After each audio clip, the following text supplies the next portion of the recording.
ये पूरी तरह से एक डिजिटल व्यंग्यात्मक विरोध आंदोलन है। ये मीम्स के जरिए ऐसा तंज कसते हैं कि हंसी भी आती है और सिस्टम को आईना भी दिख जाता है।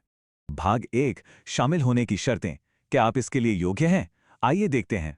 इनकी शर्तें बड़ी दिलचस्प हैं। इन्होंने कथित कमियों को ही अपनी सबसे बड़ी योग्यता बना दिया है। पहली शर्त, घोर बेरोजगारी, मतलब डिग्री तो है पर ज्वाइनिंग लेटर का अता पता नहीं। दूसरी शर्त है परम आलस्य, देश बदलने का जज्बा पूरा है, बस रजाई से बाहर निकलने का मन नहीं करता। तीसरी शर्त है ऑनलाइन जीवी होना, यानी 24 घंटे सिर्फ मोबाइल स्क्रीन से चिपके रहना। और चौथी, सबसे जरूरी चीज, मीम बनाने में मास्टरी। गुस्सा निकालने के लिए पत्थर नहीं, बल्कि ऐसा मीम बनाना जो सीधा निशाने पर लगे। सुनने में ये किसी जोक जैसा लगता है ना? लेकिन असल में ये उन युवाओं का दर्द बयां करने का तरीका है जिन्हें अक्सर इग्नोर कर दिया जाता है। अब अगर लग रहा है कि ये सिर्फ चंद लोगों का टाइम पास है, तो जरा इन आंकड़ों पे नजर डालिए। देखते ही देखते इंस्टाग्राम पर इस व्यंग्यात्मक विरोध के 2 मिलियन यानी 20 लाख फॉलोअर्स हो गए। 20 लाख, ये कोई मामूली बात नहीं है। इतनी तेजी से इतने लोगों का जुड़ना साफ बताता है कि ये सिर्फ एक मीम पेज नहीं रहा, ये एक ऐसी सोच बन चुका है जिससे देश भर के युवा खुद को कनेक्ट कर पा रहे हैं। अब सवाल उठता है कि इस पूरी डिजिटल आर्मी के पीछे आखिर मास्टरमाइंड है कौन? कोई बहुत बड़ा नेता? बिल्कुल नहीं। इस वायरल सेंसेशन की शुरुआत की थी 30 साल के एक पीआर स्टूडेंट ने, जिनका नाम है अभिजीत। अभिजीत ने इस बिखरे हुए गुस्से को समझा और उसे एक बेहद स्ट्रक्चर्ड मीम बेस्ड प्रोटेस्ट में बदल दिया। बिना किसी भारी भरकम बजट या इंफ्रास्ट्रक्चर के, सिर्फ इंटरनेट की ताकत का सही इस्तेमाल किया गया। और हाँ, ये कोई रातों रात लगा तुक्का नहीं था। अभिजीत के पास पॉलिटिकल कम्युनिकेशन का अच्छा खासा एक्सपीरियंस है। 2020 से 2023 तक उन्होंने आम आदमी पार्टी की सोशल मीडिया टीम के साथ काम किया और मीम बेस्ड कैंपेन चलाएं। फिलहाल वो बॉस्टन यूनिवर्सिटी से पब्लिक रिलेशंस में मास्टर्स कर रहे हैं। तो जब मई 2026 में वो सुप्रीम कोर्ट वाली टिप्पणी आई, तो अभिजीत ने तुरंत एक्स पर, जिसे हम पहले ट्विटर कहते थे, एक गूगल फॉर्म शेयर किया और नतीजा, कुछ ही घंटों में हजारों लोगों ने उसे भर दिया।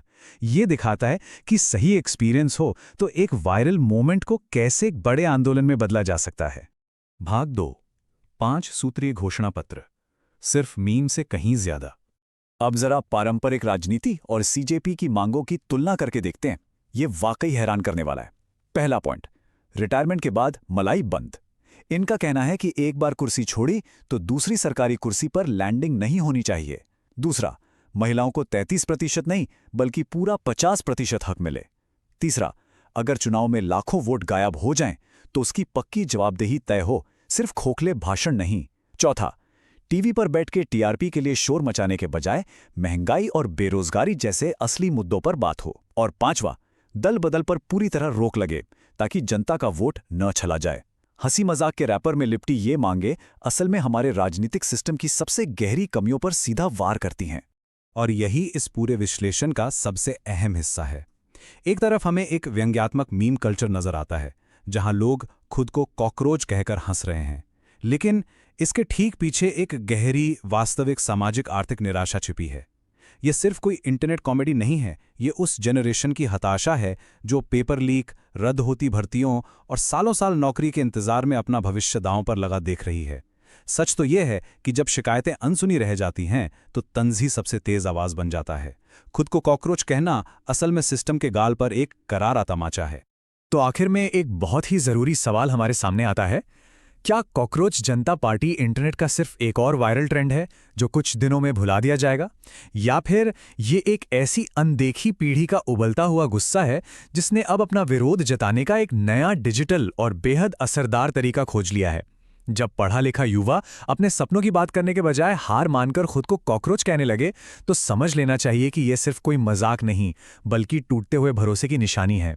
इसका क्या असर होगा ये तो आने वाला वक्त ही बताएगा, लेकिन एक बात पक्की है, इस डिजिटल विरोध ने यह साबित कर दिया है कि युवाओं की आवाज को अब और म्यूट नहीं किया जा सकता।